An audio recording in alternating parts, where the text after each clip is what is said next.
A day in my life. Hi, I'm Miss Grace. Samahan niyo ko ngayong araw at ito nga yung date namin ng fiancé ko noong Sunday. At ito nga noong February 14 ng gabi na, ayan, meron pang humabol na magbigay ng flowers and chocolate. Natulog na ako niyan kasi hindi naman ako nag-e-expect kasi nga si Love is naglalaba daw siya sa kanila. So, natulog na lang ako pero di ko akalain na yan. Meron pa pala siyang pa-surprise at dumating siya siguro mga 10 PM na. At ito naman kinabukasan na February 15, nag-church muna kami dito sa DFCCI Bacoor, Cavite. Tapos ng mga hapon naman ay nagkaayaan kami ni Love na mag-date nga kami ngayon sa Evia. So sa Tagaytay sana kami pupunta kaya lang alanganin kasi baka biglang bumuhos yung ulan kaya dito na lang kami sa malapit dito sa Evia. Manonood nga sana kami ng sine kaya lang wala kami nagustuhan sa mga palabas ngayon. Yung Kinaan Cortez sana kaya lang wala naman dito sa Evia. So ang ginawa namin, nag-TikTok na lang muna kami at pumunta naman kami dito sa massage chair para magpa-massage dito ng 15 minutes. Ang ganda nga dito ng massage chair kasi talagang parang namamassage ka talaga kasi yung dating na try ko like parang may lumalapat lang sa likod mo pero dito talaga naman minamassage ka talaga. After 15 minutes ay natapos na rin yung aming massage session.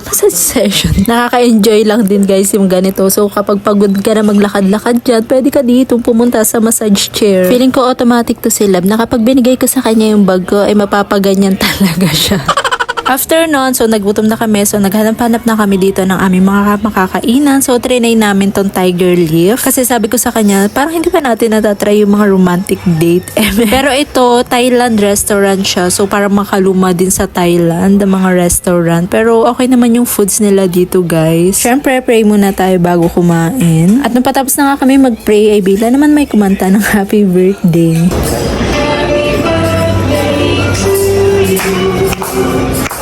Trinay ko nga tong Thai milk tea nila and para sa akin mga 8/10 lang siya guys. So parang napadami yung flavor niya. So parang super tamis niya pero okay din naman siya. Masarap din naman guys yung mga foods nila dito and marami din yung serving. Guys, I just want to remind everyone na hindi lang sa February 14 or every February 14 mo pinaparamdam sa isang tao na mahal mo siya or mahalaga siya para sa'yo. And syempre, hindi lang to para sa mga couple ha, para din to sa family, sa friends. Always remember na every day it's a heart's day. Hindi lang dahil may occasion, saka mo siya bibigyan ng flowers, ng gifts, saka mo lang siya sasabihan ng I love you. Dapat araw-araw mong iparamdam sa mahal mo na mahal mo sila. Sabi nga sa 1 John 4:19, we love because He first loved us. Kahit sino man makasama natin, matutunan natin silang mahalin kasi ang Diyos ang unang nagmahal sa atin at syempre mas lalong mahalin natin si Lord. Siya yung number 1 at una mong mahalin sa buhay mo. Pangalawa na lang yung partner mo, yung family mo, yung mga friends mo. Dahil si Lord yung unang nagpakita ng pagmamahal sa atin.